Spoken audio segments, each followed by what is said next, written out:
La traçabilité, la confiance, c'est vraiment des choses qui sont hyper importantes pour les consommateurs. Et du coup, nous, on se repose sur ces commerçants pour garantir la qualité de notre offre. Et effectivement, ça permet à chacun de faire bien son métier.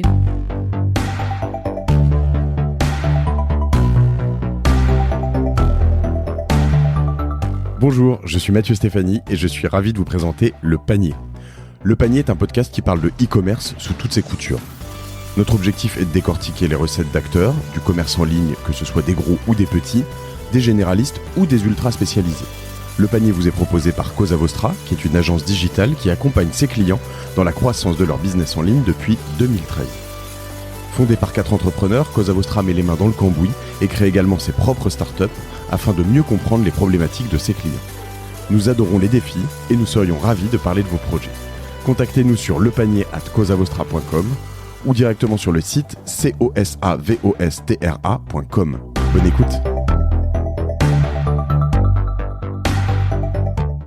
Elsa Hermal est mon invitée pour cet épisode du Panier. Salut Elsa. Bonjour Mathieu. Alors je suis ravi de te recevoir. On se connaît depuis quelques temps quand même, puisque au tout début d'épicerie, donc épicerie avec un Y, je le précise, ce sera écrit de toute façon, tu venais shooter tes photos dans nos bureaux rue de Turbigo avec WeFlash. Ouais, tout à fait, exactement. Et, ça remonte à un petit moment. Exactement.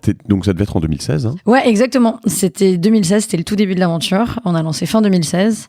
Et donc voilà, donc Épicerie, c'est une application qui permet de faire ses courses directement en ligne chez les commerçants et artisans, les bouchers, les poissonniers, les primeurs, et j'en passe, et de se faire livrer à la maison. D'accord, donc principalement du produit frais, exclusivement du produit frais ? Ouais, c'est essentiellement des produits frais. Nos clients, ils vont acheter ce qu'ils peuvent pas retrouver sur les sites de e-commerce alimentaire traditionnels. Donc, les brocolis du primeur, les blancs de poulet de leur boucher, les filets de saumon de leur poissonnier, du vin, des pâtisseries. Et en plus, on les livre dans l'heure. Donc, c'est un vrai avantage, notamment en centre-ville. C'est un truc de fou parce qu'il y a un challenge logistique, j'imagine, derrière tout ça qui est assez important. Donc, on va raconter, tu vas me raconter tout ça. Donc, on télécharge Épicerie sur les App Store. Ouais, exactement. Ouais. On télécharge Épicerie sur les stores. On a aussi notre site internet, donc épicerie avec un y.com. Okay. On rentre son adresse et là, on a accès à un ensemble de commerçants et artisans partenaires autour de chez soi. On peut choisir et commander chez plusieurs commerçants à la fois. Okay. Les prix des produits sont les mêmes qu'en boutique. Okay. Et le client ne paye que la livraison. Une fois que le client a validé sa commande, c'est l'artisan qui, via une tablette qu'on a mis dans son magasin, prépare la commande. D'accord. Avec tout son savoir-faire et ensuite il déclare qu'elle est prête via cette tablette et c'est là où tu me posais la question sur la logistique. C'est là où nous on a branché en API en fait plusieurs sociétés de courses et leur livreur vient et livre vos courses chez vous à la maison. Même au 6e étage en ascenseur. Pas mal. Alors, je vais revenir sur la logistique, juste sur le modèle économique avant. Donc, toi, si c'est le même prix qu'en boutique, j'imagine que toi, tu prends un cut sur la part du marchand, c'est ça ? Voilà, le commerçant, pour le commerçant pour le chiffre d'affaires qu'on lui apporte, nous rémunère via une commission de 25%. D'accord. Le client, lui, contribue aux frais de livraison à hauteur de 2,90 € pour des frais de livraison standard. Ouais, qui te coûte beaucoup plus cher que ça, a priori. Exactement. Ouais. Bah, on sait que les tarifs de livraison sont, nous, dans notre cas, on est plutôt autour de 7 €, mais on sait que les frais de livraison peuvent varier. Et puis, quand on livre des produits complexes, type plateau de fruits de mer ou pâtisserie, ça peut encore augmenter. Donc nous en fait on finance la livraison avec effectivement une partie de la commission que nous reverse le marchand et le reste nous permet de financer la plateforme. D'accord. Donc et le commerçant, son intérêt là-dedans, c'est de se dire je vais augmenter mon reach, quoi. En fait, je vais pouvoir vendre à plus de monde, à des gens qui viendraient pas parce qu'ils ont la flemme ou parce que c'est l'idée d'origine, c'était parce que toi tu t'arrivais pas à... Alors ouais, l'idée d'origine, c'était déjà un besoin personnel que partagent beaucoup d'actifs en ville. C'est compliqué de faire ses courses, surtout quand on a envie de bien manger. Donc nous, on a voulu créer vraiment la première solution hyper facile qui, avec la commodité de n'importe quelle app que vous avez dans votre smartphone, permet de faire des courses, mais avec la même qualité que des produits qu'on retrouve au marché le week-end. Et justement, ces commerçants, tu me demandais quel est leur intérêt. On va les voir le week-end quand on a le temps, qu'on va faire sa petite balade. Mais en semaine, ils ont beaucoup moins de monde. Et surtout, c'était des personnes qui n'étaient pas inscrites dans le digital encore. Donc nous, ils ont été hyper enthousiastes par rapport au service, notamment parce qu'on a construit avec eux tout un service clé en main qui est vraiment adapté à leur business en boutique. Et eux, ça leur permet de vendre à plus de personnes, comme tu le disais, grâce à une zone de chalandise qui est plus étendue grâce à la livraison. Ça leur permet d'avoir une deuxième boutique 100% digitale et de pouvoir vendre en ligne. D'ailleurs, en général, sur leur site internet ou sur leur page Facebook, ils redirigent vers leur boutique sur épicerie parce que ça leur permet, pour les personnes qui n'ont pas toujours le temps de venir, de vendre en ligne. Et donc, finalement, aujourd'hui, ils peuvent, grâce à nous, proposer un service qui est équivalent à ce que n'importe quel acteur de la distribution alimentaire classique propose. D'accord. Et donc, finalement, ça revient un petit peu à ce que faisait, ou ce que fait toujours, je cherche le nom de cette grosse plateforme qui vend des objets un peu do-it-yourself, tu sais, en ligne. Etsy. Etsy, enfin voilà, pour des artisans, où vous êtes un peu cet endroit qui devient une plateforme de e-commerce. Alors, est-ce que le commerçant lui-même peut proposer finalement un circuit traditionnel, dire acheter sur épicerie sur ma boutique, mais il y a d'autres canaux pour lui, d'autres outils pour lui, ou il s'en sert juste comme je sais pas si ma question est claire, peut-être pas.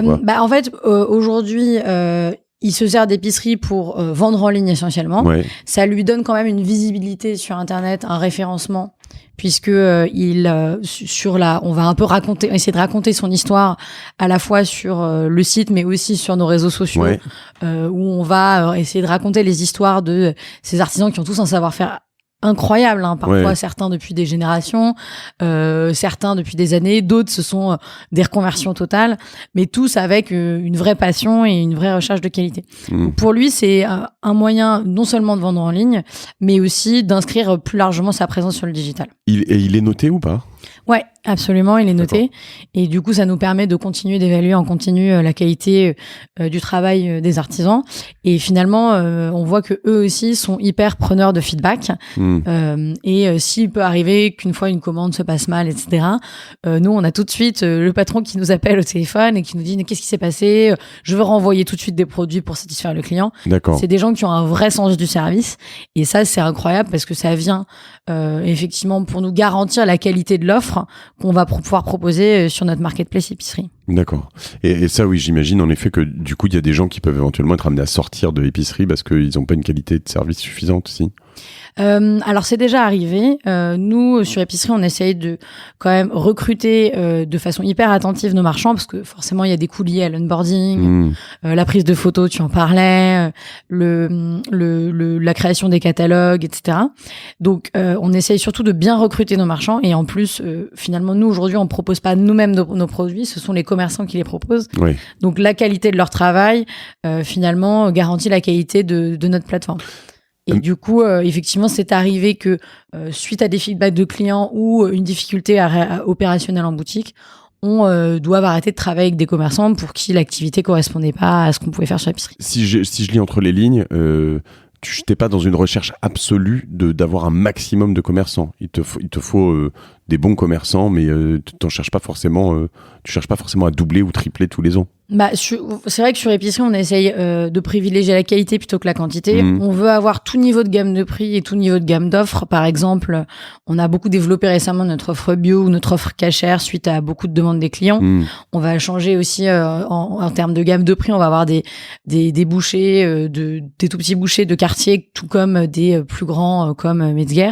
Oui. On veut vraiment pas avoir une sélection trop premium parce qu'il faut qu'il y en ait pour tout le monde. Ouais, ça, j'ai l'impression que tu parles de boucher, mais que tu prends un poulet rôti, j'ai l'impression que ça peut aller d'un poulet fermier de 12 € à à 35 € un poulet, je sais plus comment ils les appellent, les fermiers, mais ouais. Alors j'espère qu'on n'a pas de poulet à 35 € parce que sinon je pense qu'on va pas en vendre beaucoup, mais effectivement ouais, il y a tout niveau de prix, tout niveau de gamme, plusieurs choix de types de commerçants, parce qu'on peut vouloir manger local ou bio, ou privilégier plutôt un rapport qualité-prix plus avantageux.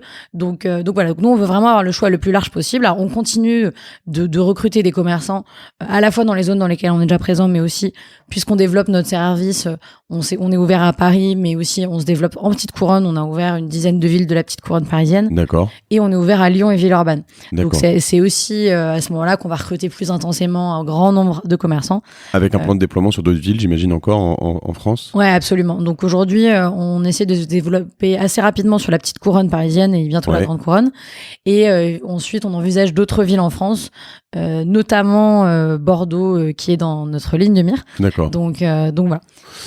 Sachant qu'en effet, de toute façon, c'est toujours traditionnel. Paris, Lyon, Marseille, Lille, Bordeaux, Toulouse, on les connaît en fait. Strasbourg, toujours à peu près les mêmes plans. C'est vrai que souvent, c'est plutôt des grandes villes dans lesquelles l'usage de se faire livrer des courses est particulièrement intéressant, parce que les gens n'ont pas forcément de voiture ou envie de se déplacer dans le centre-ville en voiture, et où il y a aussi une plus grande concentration de personnes. Ouais. Et pour venir sur justement alors le point logistique, j'imagine que je peux pas, tu parles de petite couronne, grande couronne, je peux pas, moi, là on est dans le 17e à Paris, je peux pas te dire je voudrais un poulet qui vient du 14e avec 4 fraises qui viennent du 6e et 2 barquettes de frites qui viennent peut-être pas les frites en l'occurrence, tu fais plutôt du produit frais, mais 2 barquettes de brocolis qui viennent du 2e, quoi.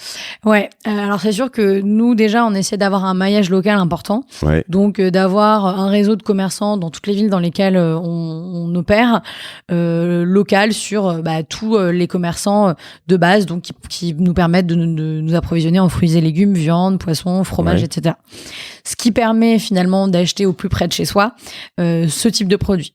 Pour un certain nombre de commerçants qui ont une offre assez unique, donc je parlais du Cacher tout à l'heure, mais ça peut aussi être valable pour la pâtisserie sur des grands noms comme Michalak par exemple, on permet à des clients plus loin de se faire livrer ses produits, parce que effectivement si on a envie d'avoir une pièce en particulier, ou si on a un régime alimentaire particulier, qu'on n'a pas de par exemple boucher cachère dans son quartier, c'est intéressant qu'on puisse se faire livrer de plus loin. Toi c'est hyper cher pour toi, parce que je veux dire tu le payes comment ton livreur? C'est au kilomètre, c'est aux centaines de mètres? Alors nous on travaille déjà avec plusieurs partenaires de livraison, donc nous effectivement déjà qui sont Stuart, Urbit, on travaille avec vraiment pas mal, enfin un maximum d'acteurs. D'accord. Et en fonction des besoins qui peuvent être différents. Donc nous déjà il faut savoir qu'il y a un minimum de commandes de 20 € sur le site. Okay. Donc commander 2 barquettes de fraises sur épicerie, c'est pas possible. Tout simplement parce qu'à un moment donné pour nous c'est important d'avoir un niveau de marge logistique dédié. Donc je fais, pardon, excuse-moi, je te coupe, le reverse engineering, enfin le calcul inversé, donc 20 €, tu prends 25%, donc normalement sur une commande tu prends au minimum les 2,90 € de livraison plus 5 €, donc c'est 8,90 € TTC, donc c'est ta marge minimum sur une commande. Du coup, nous, on est sur une commande au panier minimum. On est à quelques euros, parce qu'après, tu vois, il y a les emballages, il y a les frais de paiement, etc. Mais on est toujours à l'équilibre sur la commande minimum. C'était vraiment une volonté pour nous. D'accord. On a vu beaucoup d'acteurs qui ont fermé ces dernières années dans la livraison alimentaire au sens large. Ouais, là, on parle de marge brute parce que tu as aussi un coût d'acquisition des clients et des choses comme ça. Exactement. Mais en tout cas, sur la première vente, sur la marge contributive numéro 1, on est en tout cas en positif. Et on n'est pas en train de donner de l'argent aux gens pour qu'ils commandent nos produits, ce qui nous a toujours paru être une aberration.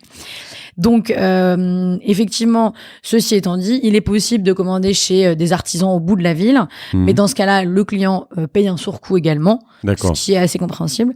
Et certains produits qui sont extrêmement fragiles, extrêmement sensibles, comme les plateaux de fruits de mer, comme les pâtisseries, ce sont des produits qui sont à forte valeur ajoutée. Donc, c'est les produits qui, en général, coûtent 40, 50 €. Donc, pour nous, on peut facilement les déplacer à pied, en voiture électrique, en vélo cargo, etc., même si ça nous coûte un peu plus cher, puisqu'au final, de l'autre côté, c'est équilibré par le prix des produits. Et effectivement, je sais que tu vas y venir, donc je te devance. Le panier moyen sur épicerie, enfin la transaction moyenne, elle est de 58 €. D'accord. Donc on est assez loin, tu vois, des 20 € minimum, ce qui nous permet au global quand même de nous y retrouver. Bien entendu, tu le disais, il y a d'autres coûts, mais en tout cas, on a tendance à avoir un panier moyen qui est quand même plutôt élevé. Donc, ça correspond vraiment à des courses du quotidien, enfin des courses hebdomadaires, puisque les clients commandent en moyenne une fois par semaine. D'accord. Donc c'est vraiment les courses hebdomadaires qu'on fait, le plein de courses qu'on fait de quasiment 60 €. Un gros recurring business. Ouais, ça tourne, exactement. les gens reviennent beaucoup, Ouais. donc sont satisfaits. D'accord. Ouais. Et t'as des clients identifiés qui te font des paniers monstrueux tout le temps? Bah, on a beaucoup de clients très fidèles. Ouais. En fait, comme il faut quand même se le dire, chez l'épicerie, on est dans quelque chose d'assez innovant. Ouais. C'est-à-dire que la première fois, alors tout le monde va trouver ça génial, mais pour passer sa première commande, souvent il faut un peu de temps. Parce que tout simplement, c'est un nouvel usage, donc on n'est pas habitué à se faire livrer son steak haché du boucher à la maison dans l'heure, ou bon, bien sûr en programmé aussi, mais c'est quand même quelque chose qui est assez nouveau. Donc les gens mettent souvent un peu de temps avant de passer une première commande. En revanche, une fois qu'ils ont testé le service, ils sont très vite addicts. Ouais, c'est ça, c'est absolument génial parce que tu peux faire tu rentres de week-end, t'es dans le train, t'as rien, t'as ton frigo vide, tu peux décider. Alors, t'es ouvert le dimanche? Ouais, on est ouvert le dimanche et nous, c'est vrai qu'on est vraiment l'allié du frigo vide. Ouais. Et souvent, on voit une fois que les clients ils ont pris l'habitude, ils se rendent compte que ça leur permet, avec la même facilité que n'importe quelle application, de commander leurs courses, mais avec des vrais bons produits. Pour 2,90 € finalement. Ouais. Enfin, de plus que s'ils y allaient eux-mêmes. Exactement. Donc, et souvent, ça vient ça veut pas dire qu'ils vont plus le week-end quand ils ont le temps et quand ils sont dans leur quartier le week-end, qu'il fait beau, etc. Ils vont quand même faire leur marché. Mais en tout cas, ça leur évite ce saut à la supérette du coin en semaine. Et donc, du coup, c'est vrai qu'on a beaucoup de récurrents et que les gens achètent finalement des choses qui sont assez classiques tout le temps. Ils achètent tout le temps un petit peu la même chose, c'est-à-dire voilà, les courgettes, les brocolis, les tomates cerises, les blancs de poulet. Et pour revenir sur cette partie, du coup, cet aspect logistique, tes partenaires, ils sont suffisamment costauds, techniques, quali. Je veux dire, c'est quelque chose qui a beaucoup évolué ces dernières années pour être toujours à l'heure, sans rien casser, parce que c'est quand même des métiers difficiles où je vois sur certaines livraisons, les œufs par exemple, ou les choses comme ça, c'est quand même compliqué, quoi. Ouais, alors déjà, ils sont ultra briefés. Nous, on choisit avec attention nos partenaires. L'avantage en travaillant avec plusieurs prestataires, c'est qu'on n'est pas obligé, nous, de gérer entièrement tout le métier de logistique. C'est-à-dire que nous, en fait, on fournit la plateforme, on a créé l'algorithme de dispatch des commandes en fonction de la sensibilité des produits, notamment. Donc, on transporte pas de la même manière une commande de fruits et légumes qui pèse 8 à 10 kilos ou un plateau de fruits de mer ou une pâtisserie ou à l'inverse un petit panier avec quelques fromages, etc. Donc chez nous tout est spécifié et ensuite on envoie la demande à la bonne société de course et derrière effectivement ils sont ultra briefés, donc quand c'est des produits sensibles ils le savent et donc nous derrière on peut aussi se retourner contre le prestataire s'il y a un souci, ce qui est un énorme avantage, et nous de notre côté bien entendu s'il y a le moindre souci on rembourse les clients, ce qui arrive quand même pas trop souvent. Parce qu'en effet, on a tendance, là, tout à l'heure, je projetais un peu, ou je me projetais, mais à penser 2 salades et puis une courgette. Mais en fait, c'est des vraies courses que les gens commandent. Donc, ça peut être l'équivalent d'un caddie, quoi. Bah, surtout quand on n'a pas besoin de porter. Hein. Ouais, c'est ça. Le client, effectivement, non seulement il n'a pas besoin de porter, mais en plus, il a payé ses 2,90 € de livraison. Il est tranquillement installé dans son canapé en train de voir les produits. Donc, c'est vrai qu'il a tendance à se dire aussi, ah bon, mais c'est vrai, je vais prendre ça en plus. Ça me fera une petite réserve. Tu livres de l'eau ? Alors, on livre un peu d'eau parce qu'on a mis depuis récemment Monoprix et Naturalia sur épicerie. D'accord. Donc avant, on avait effectivement uniquement des produits ultra frais des commerçants. Maintenant, on a un peu le complément de fond de placard, donc des pâtes, du riz. D'accord. Même chez Naturalia, on va avoir des produits véganes, type du tofu, des choses comme ça. Et donc, ça permet de compléter sur le reste des courses. Donc maintenant, parce que l'eau, c'est quand même vraiment l'ennemi de la livraison, quoi. C'est un truc, en termes de poids, t'es obligé de passer par un camion ou une voiture ou une camionnette, quoi. Ouais, c'est vrai qu'aujourd'hui, nous, on livre encore assez peu d'eau. On livre un peu de vin, mais du coup, dans ces cas-là, la valeur des bouteilles justifie le transport qui coûte un peu plus cher, alors que l'eau, c'est vrai que comme c'est des produits qui coûtent pas très cher, souvent c'est un petit peu l'ennemi. D'ailleurs, dans la distribution, c'est un de leurs ennemis logistiques. C'est un truc de fou, en fait, ton business, parce que t'es un pur e-commerçant sans gérer de produits. Enfin, je veux dire, tu sais pas tes produits, c'est pas ta logistique. Alors c'est ton appli, c'est tes clients du coup, mais t'es quand même une sorte de tu vois, souvent on voit des gens qui sont soit des directs en relation, qui produisent leurs propres produits, ou des gens qui ont leur propre service de livraison. Donc tu te dirais, à épicerie, ce serait logique que ce soit Deliveroo, c'est un peu un concurrent indirect finalement, ou direct, mais pas sur le même type de produit, ou Uber Eats, ou des gens comme ça. Mais toi, ta vraie valeur ajoutée, en fait, elle est dans le service, dans l'appli, et pour les commerçants traditionnels et pour les clients, et dans finalement cette nécessité d'apporter une forme de notoriété à tes commerçants aussi, quoi. Ce qui est sûr, c'est que chez Épicerie, on est un pur business de plateforme.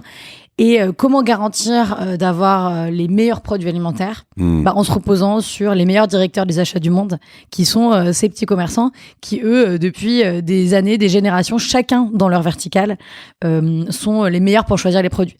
Et ça, c'est aussi un gage de confiance et de qualité pour les clients. Parce qu'aujourd'hui, sur l'alimentaire, les gens se posent beaucoup de questions. La traçabilité, la confiance, c'est vraiment des choses qui sont hyper importante pour les consommateurs. Et du coup, nous, on se repose sur ces commerçants pour garantir la qualité de notre offre. Et effectivement, ça permet à chacun de faire bien son métier. Nous, on fait la plateforme. On a un service client qui est exceptionnel. Et on se repose sur des experts de la logistique et des experts de la food pour la qualité du produit. Et moi, ce que j'adore, c'est que tu disais, on est un e-commerçant. En fait, on est le prolongement de ce commerce traditionnel qui est le plus vieux métier du monde en e-commerce. Sachant que tu leur permets de faire quelque chose qui pourrait pas vraiment faire tout seul. Je veux dire, le primeur du quartier qui veut s'ouvrir un site marchand, il y en a peut-être qui ont réussi parce qu'ils sont très gros, mais en soi, c'est un peu un non-sens. Je veux dire, parce que tu veux faire des courses, ton concurrent à toi, par exemple, c'est Amazon Prime ou Monoprix, qui est d'ailleurs un de tes actionnaires, ou un certain nombre de personnes comme ça qui font de la livraison à domicile. Mais eux, ils te proposent du poulet, du fromage et du primeur et des fruits. Et donc, du coup, t'es quand même un peu obligé d'avoir une offre globale, quoi. Donc, toi, c'est ce que tu proposes. C'est l'offre globale au marché, aux marchands spécialisés. L'offre globale, elle est hyper nécessaire pour pouvoir satisfaire le client. Et c'est vrai que d'autant plus, les commerçants, finalement, c'est pas leur métier, le digital. Ils ont déjà, ils travaillent de très longues heures. Ils font un métier qui est hyper difficile parce que ce sont des gens qui sont passionnés. Et du coup, là, ça leur permet de uniquement se concentrer sur leur métier, mais d'avoir quand même cette possibilité de s'inscrire dans le digital, mais avec une communauté beaucoup plus forte, parce que tout le monde, finalement, draine ce trafic-là vers la plateforme. Alors, finalement, ce qui est assez impressionnant et tu m'en voudras pas de cette question, mais j'ai envie de dire, quand tu prends du recul, surtout en 2007, vous avez presque rien inventé, et pourtant, vous avez réussi à faire un truc assez incroyable. Pourquoi et comment ? Est-ce que c'est parce que les gens n'étaient pas prêts avant ? Est-ce que c'est... je veux dire, j'ai l'impression qu'on parle de livraison de food depuis 10 ans, en fait. Mais y a eu une sorte de truc qui s'est fait autour d'épicerie. C'est probablement un tout, tu vois. Je vois des photos sur lesquelles vous avez investi très tôt, jusqu'à la livraison et une sorte de perfection à chaque étage. C'est quoi ton explication là-dessus ? Écoute, ce qu'il faut se dire, c'est qu'effectivement, déjà, on est parti de d'un constat extrêmement simple, et on n'est pas parti dans quelque chose de très compliqué. On a voulu vraiment créer avec Épicerie une application qui soit hyper simple d'utilisation à la demande, où il n'y a pas d'abonnement contraignant, de recettes à suivre, etc. Mais c'est vraiment à la carte, comme quand on fait son marché, avec la qualité des produits du marché, mais la facilité, la fluidité du digital. Et donc c'est effectivement quelque chose d'assez simple. Après, on a encore beaucoup de challenges puisque ça reste une innovation. Donc encore une innovation d'usage qu'il faut ancrer un petit peu dans les mœurs, mais ça correspond aussi à finalement cette volonté qu'ont les gens aujourd'hui de à la fois avoir la facilité de l'applicatif qu'ils ont pour commander leur VTC, qu'ils ont pour commander leur paire de chaussures, etc.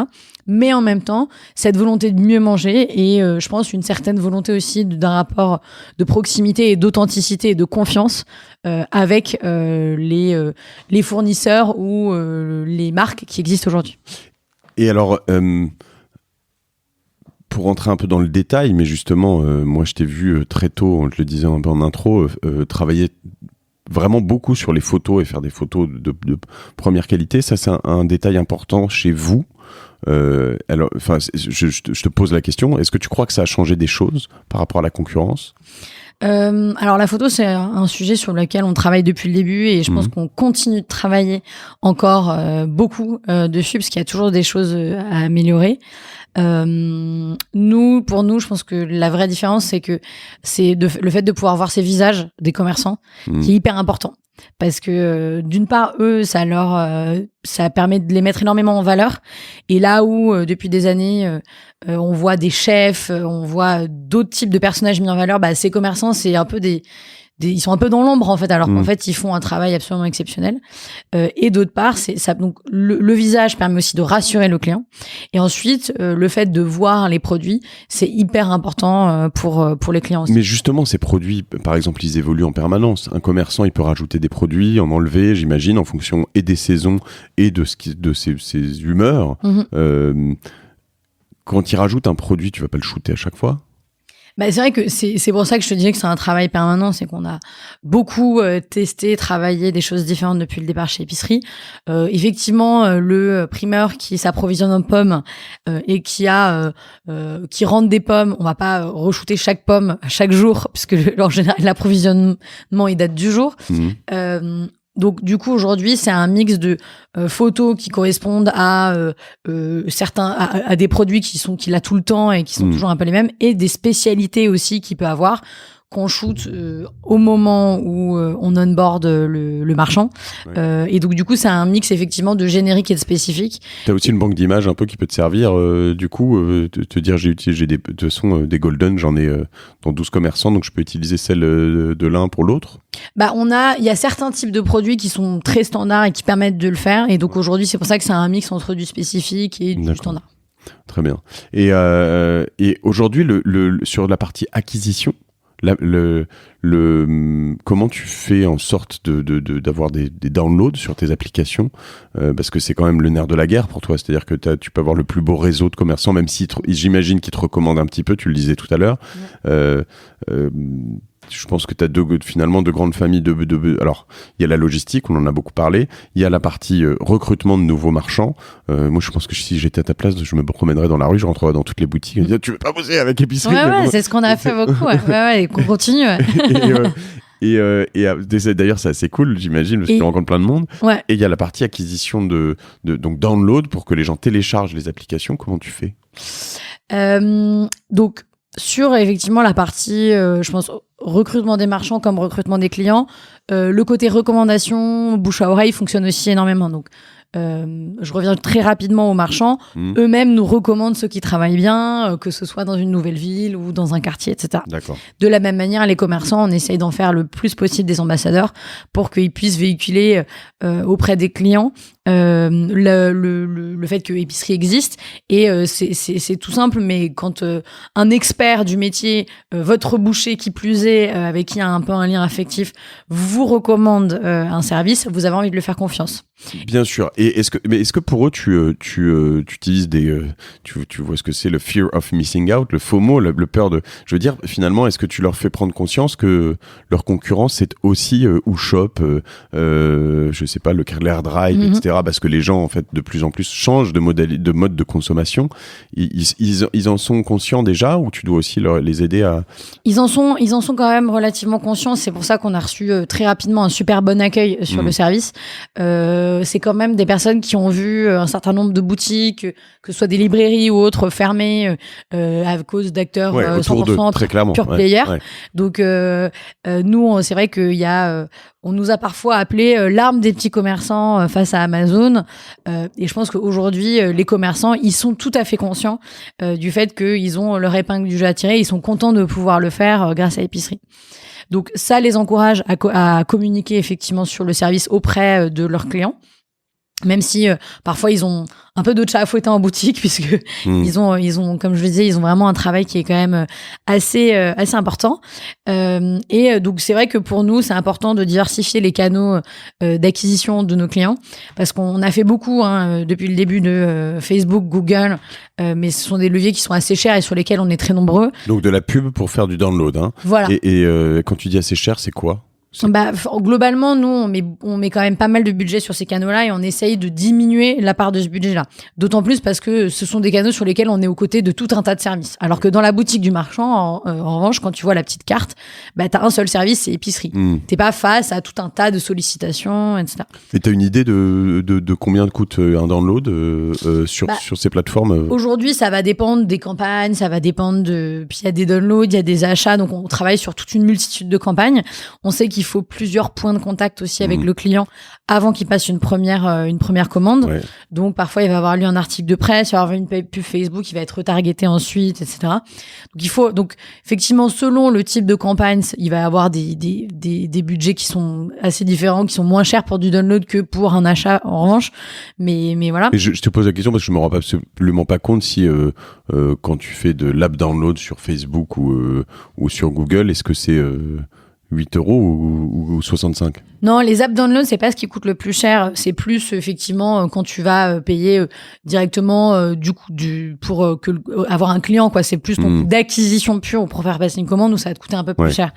Donc l'étape d'après. Voilà, c'est ça. Donc après, c'est vrai que c'est pas parce que les personnes ont téléchargé qu'ils vont nécessairement commander. Ouais. Après, au moins ils sont chez toi. Mais donc du coup, c'est vrai que nous, on joue sur différents leviers pour avoir à la fois des installations, mais aussi des achats. Et aujourd'hui, on a vraiment une tendance à essayer de limiter un petit peu le budget qu'on accorde à Facebook et Google pour essayer plutôt de faire d'autres canaux. Donc on a refait une refonte de notre site depuis l'arrivée de notre product owner. Donc, du coup, on travaille à améliorer notre architecture pour avoir un SEO qui fonctionne mieux. D'accord, donc un référencement naturel. Il est fait sur quoi ce site ? En fait, nous, on a créé notre propre site from scratch. Donc, c'est effectivement, on a un framework de base, mais c'est vraiment notre Symfony ou tu sais, non Je la vois faire une grimace.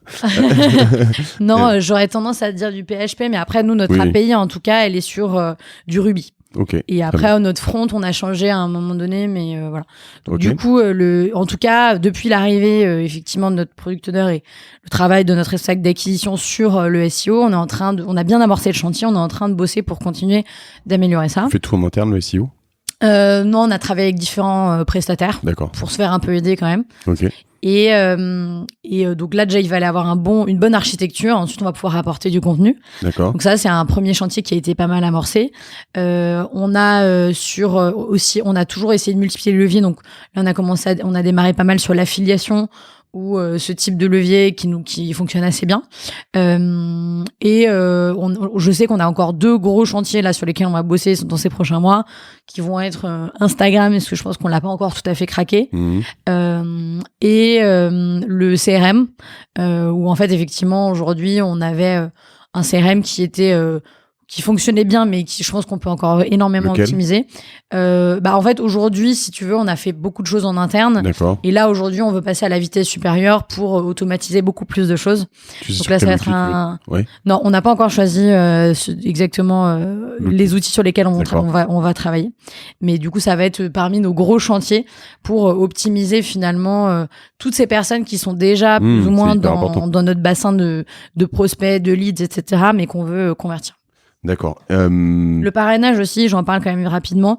C'est un vrai sujet. On l'a complètement redesigné et on a revu toute l'UX depuis le début. Maintenant, aujourd'hui, ça représente 30% de notre Donc acquisition. Il se passe quoi si je parraine quelqu'un ? quand tu parraines quelqu'un sur l'épicerie, toi, t'as 10 euros pour toi de commande et le filleul a 10 euros. Et après, on c'est va... cool, je vais mettre un lien de parrainage à la fin de cet épisode. Et puis comme ça, je vais vous donner tous 10 euros et puis moi, je vais me faire plein de épicerie gratuite pendant 10 ans. C'est ça, exactement. D'accord. Alors, on va mettre... Je te prends au mot. Trop cool. C'était le petit cadeau bonus. C'est quoi ton panier le plus what the fuck écoute, je vais te dire, nos paniers ils sont un peu boring quoi. C'est ce que je te disais quoi. C'est des brocolis, des carottes, du beurre, des steaks hachés, du jambon. Alors cette fois-ci, on est sur des beaux produits, mais c'est un peu ça. Après, on a eu 2-3 commandes un peu marrantes, mais ça va être des boîtes qui décident de se faire livrer du champagne, des plateaux, etc. Donc voilà, on a eu, et sinon on a eu quelques. Parfois, on a un peu tressaillé quand on a vu des personnalités un petit peu commandées, parce que du coup, c'est vrai que tu vois les noms passer, donc ça génère toujours pas mal d'émotions dans l'équipe. Ouais. Et tu te souviens de ton premier panier ? Ton premier panier, ouais. Alors, je me souviens pas de mon premier panier, mais j'ai revécu cette émotion la semaine dernière. Parce que du coup, je te disais juste avant qu'on démarre qu'on vient de lancer un nouveau service qui s'appelle vente privée par épicerie. Donc, c'est des ventes privées d'alimentaire, donc des grandes marques de qualité en promotion qu'on livre dans toute la France. C'est quand même notre premier service au national, donc c'est une sacrée émotion. Et c'est une personne de l'écosystème, donc c'est Caroline Lameau de Anaxago qui a commandé. Je connais très bien. Voilà. Et qu'on embrasse. Du coup, que d'ailleurs, pour l'anecdote, j'avais fait un entretien d'embauche avec elle il y a des années. Et du coup, c'est marrant parce que je lui ai envoyé un petit mail, je l'ai remerciée parce que c'était la toute première à commander sur nos ventes privées le matin du lancement la semaine dernière. Et donc là, on a revécu cette émotion. Qui sont disponibles dans l'app aussi et sur le site, c'est ça ? Alors voilà, nos ventes privées, elles sont disponibles sur le site, dans un onglet dédié, sur l'app, dans un onglet dédié. D'accord. Et donc, ce qui est absolument fou, c'est que c'est disponible dans toute la France. Donc c'est des marques qu'on sélectionne. Il y en a des petites qu'on a envie de faire découvrir. Je sais pas, t'en as 2-3 là. Là en ce moment, on a lancé le chocolat des Français par exemple. On a des produits bio, des produits pour bébés, plein de marques vraiment, mais qu'on sélectionne soit des plus connus. Tu vois, on avait les granolas Catherine Kluger qui ont très bien marché au lancement, mais soit des petites qu'on a envie de faire découvrir. Donc là, on a une pâte à tartiner de Maboule qui s'appelle Comet qui arrive, mais qui est juste folle. Tu donnes envie. Donc, non mais en plus voilà donc bref donc du coup on a toutes ces marques soit petites soit plus grandes qu'on a envie de faire découvrir à tous les Français parce qu'on avait beaucoup de demandes en France, puis le temps d'ouvrir des villes avec un réseau de commerçants parfois ça prend un peu de temps. Donc là certains produits seront disponibles du coup en plus avec des promotions exceptionnelles genre pendant 2 semaines maximum sur épicerie onglet vente privée. Et si toi ça fait donc quelques années que tu es dans le e-commerce, en plus tu étais déjà un peu dans le digital avant, même beaucoup, c'est quoi pour toi ta vision du business 2019-2020 qu'est-ce qui change, qu'est-ce qui va se passer, dans quoi tu te lancerais si tu devais te lancer maintenant? Écoute, je pense que globalement aujourd'hui il faut construire des produits et des marques qui sont qui ont une vraie valeur pour le consommateur et qui sont vraiment de qualité. C'est-à-dire qu'on peut plus se permettre de vendre n'importe quoi. Donc moi, je crois énormément au fait d'être honnête et d'avoir vraiment envie de satisfaire le client. Et je pense que derrière, c'est comme ça que ça fonctionne. Plus que d'essayer d'inventer un storytelling sur quelque chose de creux. D'accord. Donc pour moi, c'est créer des produits, des services qui fonctionnent et des marques qui ont une vraie promesse. Et donc, je crois énormément que dans les prochaines années, on va voir de plus en plus émerger des clean products, que ce soit dans les cosmétiques ou dans la mode, etc. Ou tout ce qui a trait à, effectivement, dans l'alimentaire, dans le bio, dans les produits vraiment de qualité et qui sont bons pour le consommateur. Après, je pense aussi qu'il y aura moi j'ai envie de croire, c'est pas forcément dans ça que je me lancerai, mais je pense qu'il y a énormément de potentiel dans des secteurs plus de zones grises qui ont jamais été trop dépoussiérés. Je pense notamment à tout ce qui est sex tech où en fait finalement il s'est jamais rien passé et du coup on a des vieux sites e-commerce un peu old school qui pour moi demain avec une vraie expérience client et un vrai souci du client vont plus tu digitaliserais Pigalle en fait, c'est ça un peu. Ouais, c'est ça, exactement. D'accord. Alors moi, je n'en serais pas forcément perso dessus, mais je suis certaine que ça cartonnerait, donc je soutiendrai des... Épicerie sextoy, épicerie Pigalle. Tu peux commander tous les sextoys que tu veux à Pigalle, c'est pas mal. Non, mais attends, mais mon associé va énormément m'en vouloir. Pas mal, pas con. Quelques métriques, aujourd'hui, vous êtes combien ? Alors aujourd'hui, on est 15 dans l'équipe. D'accord, c'est très efficace, très frugal. Ouvert de quelle heure à quelle heure, quand ? On est ouvert de 8h à 21h. T'as fait des livraisons, évidemment, toi-même ? Bien sûr. T'en surtout en hiver, quand il neige. T'en fais encore ? Non. Écoute, là, cet hiver, on n'a pas eu une trop mauvaise météo. D'accord. Mais ouais, non, ça peut arriver. Ouais. Ça peut arriver que je dépanne. Ou même quand il faut apporter un truc à un commerçant, c'est toujours sympa aussi d'aller sur le terrain pour discuter avec les marchands. Ça donne toujours beaucoup, beaucoup d'idées. Ou discuter avec les clients. Enfin, moi, j'adore parce que ça me nourrit énormément. Ouais. Sur mon autre podcast Génération Do It Yourself, Jean-Charles Kurdali de Fetch me disait en effet exactement la même chose que toi sur l'hiver quand il neige, t'es vraiment dans la merde. Vous êtes rentable ? Pas encore. D'accord. Et un métrique à peu près, je sais pas, tes dépenses marketing, c'est des zones grosses, hein, mais de mensuelles, c'est... On communique pas sur nos budgets marketing. D'accord. Et le nombre de clients ? Bah aujourd'hui... Enfin, tu sais, il y a toujours, avec les chiffres, il faut toujours prendre beaucoup de précautions. Oui, parce qu'on peut dire daily active, monthly active, weekly active. Donc, on a plusieurs milliers de clients qui sont actifs, qui commandent chaque mois sur l'épicerie. D'accord. Avec en moyenne, je te disais, une commande par semaine. D'accord. Et on a plusieurs dizaines de milliers qui ont téléchargé les applications. D'accord. Donc voilà. Ton obsession maintenant, c'est vraiment de faire en sorte que tout le monde commande plus. Ce qui est intéressant, on va finir là-dessus parce que je suis déjà en retard. Je t'avais dit pas plus de 30 minutes, et voilà, 38. C'est qu'en fait, un acteur comme Amazon, je pense, qui est ton concurrent, et aussi finalement quelqu'un qui te sert, parce que moi, avant d'être client épicerie et confrère, finalement, je suis passé par Amazon Prime avant de me dire il faut aussi que je fasse marcher le commerce à côté de chez moi, sinon j'en aurais plus. Et donc du coup, je pense que dans le modèle, c'est quelqu'un qui te sert aussi finalement.